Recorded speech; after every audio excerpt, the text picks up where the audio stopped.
tem um momento fatídico também que Moisés vai cometer um equívoco.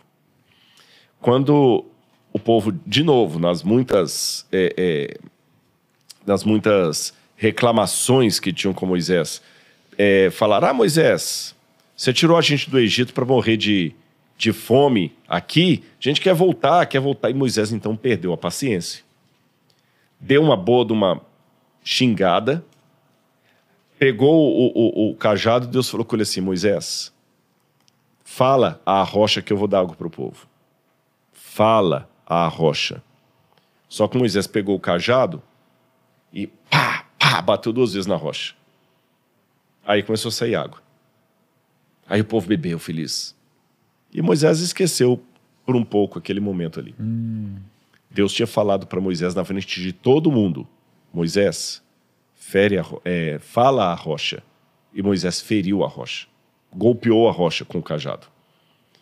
Quando estava no finalzinho da vida de Moisés, Deus falou com Moisés assim: Moisés, sobe no monte Nebo, ou Pisga, que é o mesmo monte, que eu quero te mostrar uma coisa de lá.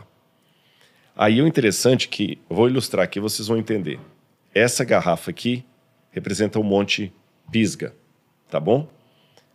Não sei se a câmera está pegando bem aí, só o pessoal. Ó, esse aqui é o monte Pisga, onde Deus mandou Moisés subir. Aqui tudo é a região da Jordânia atual, onde o povo estava acampado. Aqui é o deserto, aqui é o monte. Do lado de cá, onde eu vou colocar essa tampinha aqui, fica Jericó.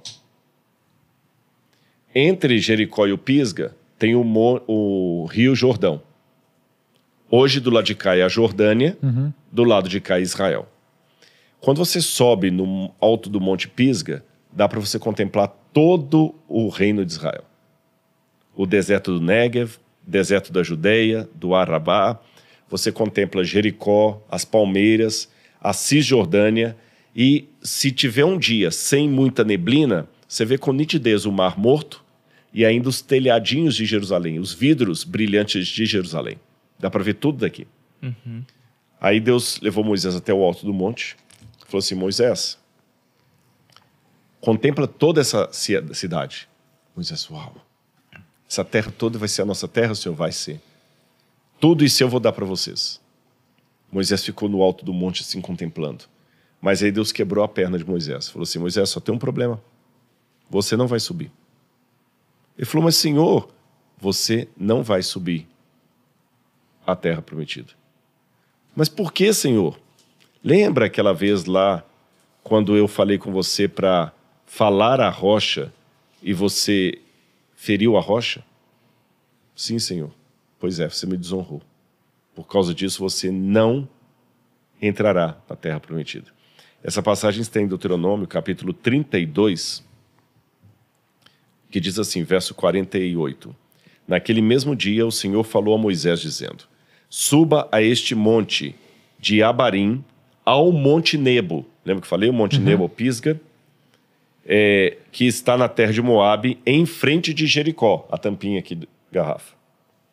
Você vai subir ao monte, ao qual terá subido, e será reunido ao seu povo, como Arão, seu irmão, morreu no monte Hor e foi reunido ao seu povo. Porque vocês foram infiéis a mim no meio dos filhos de Israel, nas águas de Meribá, de Kadesh, no deserto de Zim, pois não me santificaram por meio dos filhos de Israel. Por isso você verá a terra à sua frente, mas não entrará nela, na terra que dou aos filhos de Israel. Caraca, não foi uma punição muito pesada pra ele, não? Porque, mó Todo rolê. mundo pensa assim. Foi uma posição muito pesada mesmo. Tipo assim, ele dedicou praticamente a vida inteira dele. Aguentando tudo e agora por causa de uma falha. Claro, se a gente comeu alguns anos aí, ele tem aproximadamente o que é? 120 anos? É 120 anos, 120 anos. Quase. Olha, olhando pela perspectiva ocidental hoje, que é tudo na base do vamos conversar, vamos dialogar, realmente parece que Deus foi muito duro. Mas você sabe que há erros que eles podem custar uma grande vida, uma grande quantidade de vidas. Lá no NASP, onde eu dou aula, nós temos o curso de engenharia. E um dia um professor estava contando que uma mãe de aluno do curso de engenharia estava lá reclamando porque o professor deu que o professor deu 0 numa questão da prova, e por ter dado 0, a menina não conseguiu nota suficiente para passar e ficou de DP. Se ele tivesse dado pelo menos meio certo, ela passaria. Aí a mãe foi lá reclamar. E foi muito brava, e aquela coisa toda e tal. E ele escutou a mãe reclamando. Isso não é justo com minha filha. Veja bem, eu trouxe a prova dela aqui, ó. Eu trouxe a prova dela. Você podia ter dado pelo menos meio certo, ok? Ela errou por causa de meio centímetro. Aqui, parece que a conta dava 5 centímetros e meio, ela colocou 5 centímetros. Uhum. Aí ele falou assim, mãe, deixa eu explicar para a senhora uma coisa. Em primeiro lugar, a sua filha já tem 20 anos de idade. Já é estranho que a senhora tenha que vir à faculdade ainda para brigar por ela. Ela não está mais no ensino médio, ela está na faculdade. Já me causa estranheza isso. Mas por que eu não dei meio ponto para sua filha? Lembra aquele acidente que teve na ciclovia do Rio de Janeiro? Lembro. Sabe que o engenheiro errou por meio cálculo ali? Já pensou se eu desse meio certo para ela? Em cálculos de engenharia, você não pode se dar o luxo de errar por meio e ganhar meio certo. Eu vou dar uma outra ilustração. Se eu chego no aeroporto, eu sou um supervisor, vou de surpresa.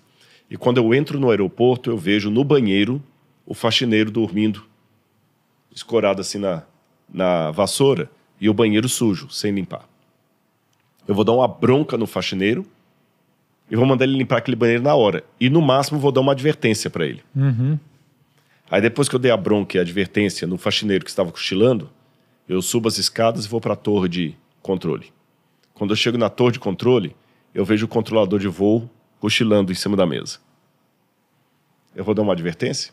Não, vai demitir. Não, cara, mano, o cara ia embora, tá doido? Mas os dois estavam dormindo.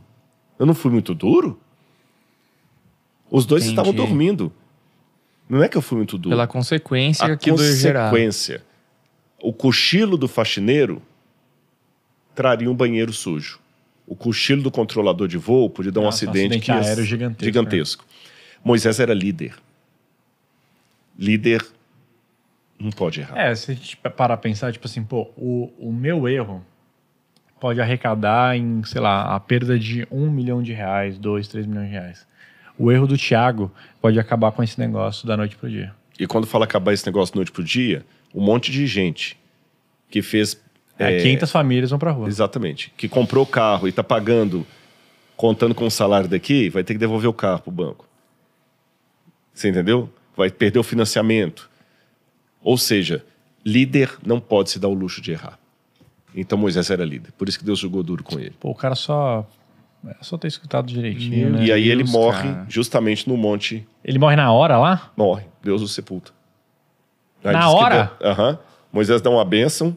Aí aqui eu falo no capítulo 30. Não na hora imediatamente. Ah, tá. Ele voltou pro povo, deu uma bênção no povo, colocou Josué para substituí-lo. Né? Aí depois no verso 34 fala, então Moisés, depois que ele recebeu essa incumbência de Deus, desceu, colocou um substituto no lugar dele, aí depois de alguns dias, diz o capítulo 34 de Deuteronômio, então Moisés subiu das campinas do Moabe ao Monte Nebo, no alto do Monte Pisga.